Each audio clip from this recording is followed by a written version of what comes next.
Muy buenos días, bienvenidos a Primer Plano, les saluda Marvin Espinal.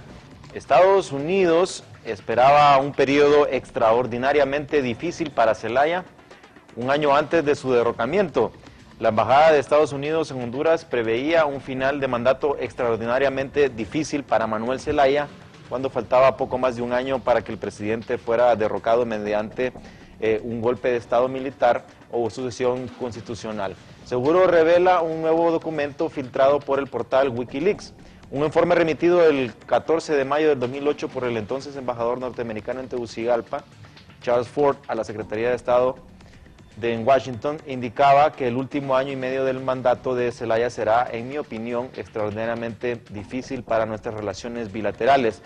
En todo caso, el cable diplomático de Ford no incluye recomendaciones para desestabilizar al gobierno hondureño, aunque se advierte de que Zelaya no tiene verdaderos amigos más allá de su familia y pone públicamente en ridículo a las personas más próximas a él, por lo que estratégicamente está solo.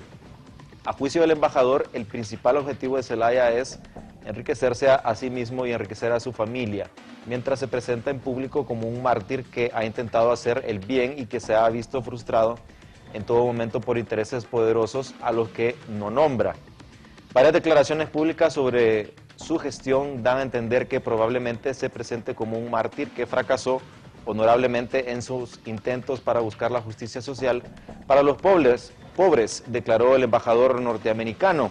Estos son algunos de los cables que se siguen filtrando por este portal Wikileaks en relación al tema de Zelaya.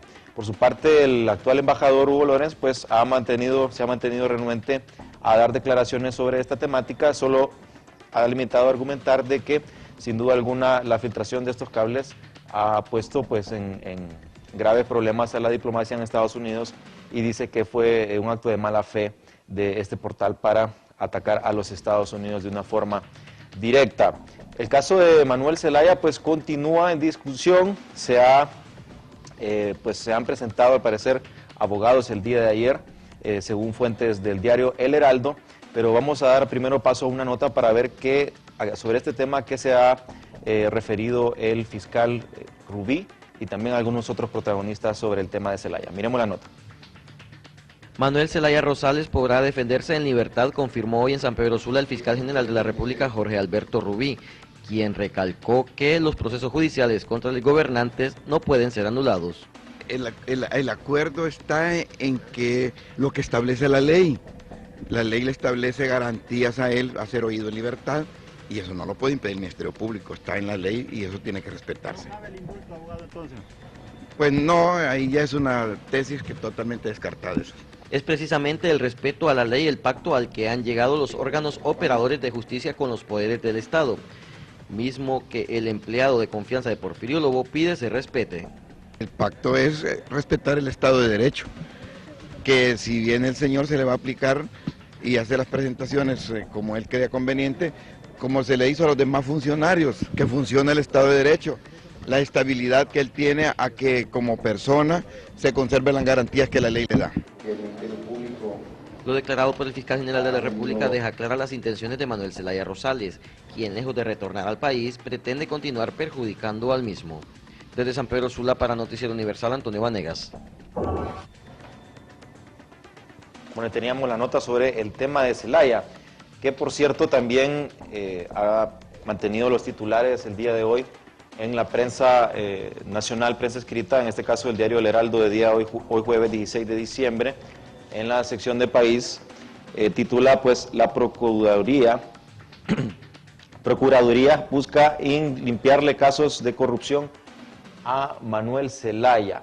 Esto es lo que se titula el día de hoy, y en una de sus partes dice que con el personamiento de los abogados de la PGR se cree que en una audiencia presentará un escrito pidiendo la persecución penal de los delitos, es decir, que el juzgado se abstenga de conocer los requerimientos presentados por la Fiscalía y así conseguir un sobreseimiento ya sea definitivo o provisional a favor de Zelaya. Entre los argumentos utilizados por la Procuraduría está narrar que los requerimientos tienen defectos de forma y de fondo, por lo que es necesario anularlos o invalidarlos, por lo que solicitará que se proceda en consecuencia para reforzar este punto de vista. La defensa pública también planteará sus argumentos alineados con la Procuraduría. Entonces se va a buscar de que a través de atacar los requerimientos, argumentando defectos de forma y de fondo, se anulen estos requerimientos fiscales. Eso es lo que es la estrategia que se está realizando ahorita. Esto realmente no es decidir si el señor Zelaya Rosales es inocente o culpable, simplemente atacando lo que sería el proceso. Me dicen que tenemos una llamada al aire, me confirman si la tenemos para hacerla pasar al aire, todavía no. Pero le vamos entonces a dar paso a presentarles a los invitados que tenemos el día de hoy. Nos complace pues, presentarles al abogado Wilfredo Méndez, él es analista y también director del CIPRODE. Muy buenos días, abogado. Un placer saludarlo, muchas gracias por eso. Y también al señor Edgardo Colíndez, también miembro del CIPRODE, encargado de proyectos. Muy buenos días. Mucho gusto, buenos días. Bueno, Wilfredo, hemos visto la introducción del programa. Sigue la situación de Manuel Zelaya Rosales, aunque hace algunos días en una carta que él escribió desde Santo Domingo, él argumentó de que este tema de él se utiliza como una cortina de humo por parte del gobierno golpista, dice él, para alejar la atención de la ciudadanía hondureña de los verdaderos problemas del país. Y dice que por los momentos él no ha negociado nada directamente con nadie y que cualquier persona que hable en nombre de él pues no está autorizada, que el día que él autorice a alguien para proceder o lo represente en el caso o se toma alguna estrategia, que él lo va a anunciar. El mismo Racel Tomé ha desmentido esta versión de que algunos abogados se han presentado al tribunal. ¿Cómo podemos ver esta situación y poder saber si realmente hay intenciones de utilizar esta estrategia para anular los requerimientos y poder allanar así el camino para Zelaya Rosales y que venga con tranquilidad al país? Bueno, a ver si logro hilvanar bien sí. En este punto, porque mire, me gustaría puntualizar tres elementos. Sí. Primero, es el juicio, o no el juicio, sino la denuncia y que podría resultar en un juicio contra el Estado de Honduras por el golpe de Estado en el que el presidente Zelaya interpuso una denuncia ante la Comisión Interamericana de Derechos Humanos, en el cual nuestra oficina es su representante ante la Comisión Interamericana, y eso tiene consecuencias muy importantes, tanto para poder resarcir en todo lo que se le afectó al presidente Zelaya, pero también tiene que ver con los efectos al Estado de Honduras en relación a reformas constitucionales, en relación a reformas legales que pueden contener una posible sentencia de la Corte Interamericana si el juicio llega hasta ese momento. Eso es muy importante porque en este sentido lo que se genera es una posibilidad para poder dejar un antecedente extraordinario en función del sistema interamericano cuando se refiere a golpes de Estado y se refiere a poder crear una institucionalidad más fuerte tanto al nivel del país, pero también la Organización de Estados Americanos tiene que revisarse internamente, que ese es un segundo elemento. Pero en el primer elemento es muy importante no olvidar que hay una demanda, para decirlo en un término, porque es un poco complicado en el sistema interamericano, que primero se interpone una denuncia ante la Comisión Interamericana, después se hace toda la investigación y se sustenta para saber si es posible interponer la demanda en la Corte Interamericana y que es muy posible que todo vaya hacia allá, porque el sistema interamericano responde ante un golpe de Estado que ha pasado. Eso genera esos dos elementos fundamentales que le decía, tanto en el orden personal del presidente Zelaya como de sus ministros que fueron objetos directos del golpe de Estado, pero también tiene la repercusión al Estado hondureño en relación a que puede mejorar la legislación interna en relación tanto en orden constitucional como en la legislación secundaria. Eso es muy importante para la institucionalidad democrática en el país.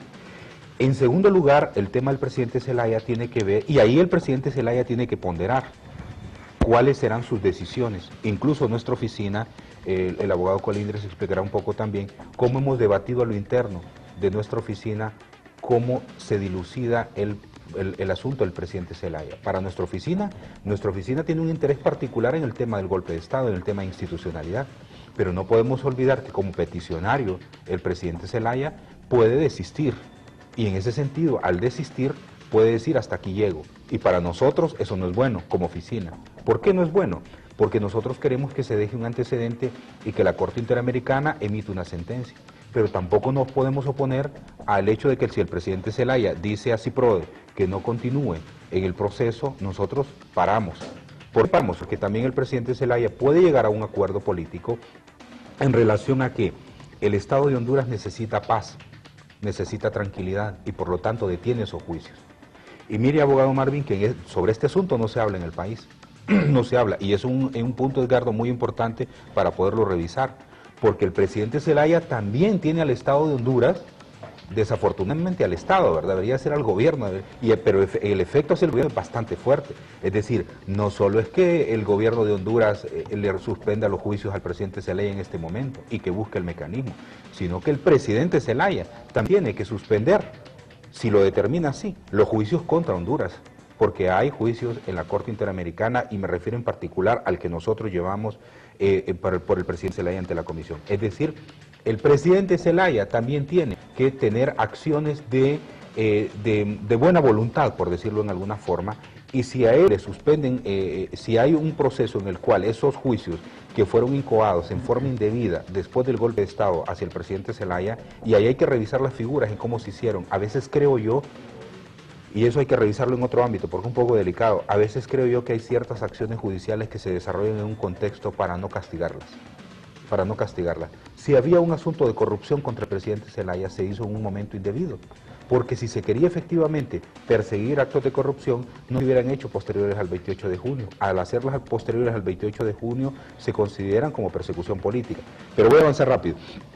Ese es el primer elemento que podemos profundizar un poco más. Es un tema muy interesante. El presidente Zelaya entonces también tiene demandas contra el Estado de Honduras. Antes de pasar al segundo punto que nos va a mencionar, sobre esta demanda entonces que va presentado el señor Manuel Zelaya Rosales por violaciones de derechos humanos y golpe de Estado. Respecto a las violaciones de derechos humanos, recordamos que él durante su estadía en la Embajada de Brasil argumentó que era víctima de tortura, que le ponían luces que no le daban dormir, sonido y bueno, todo tipo de situaciones.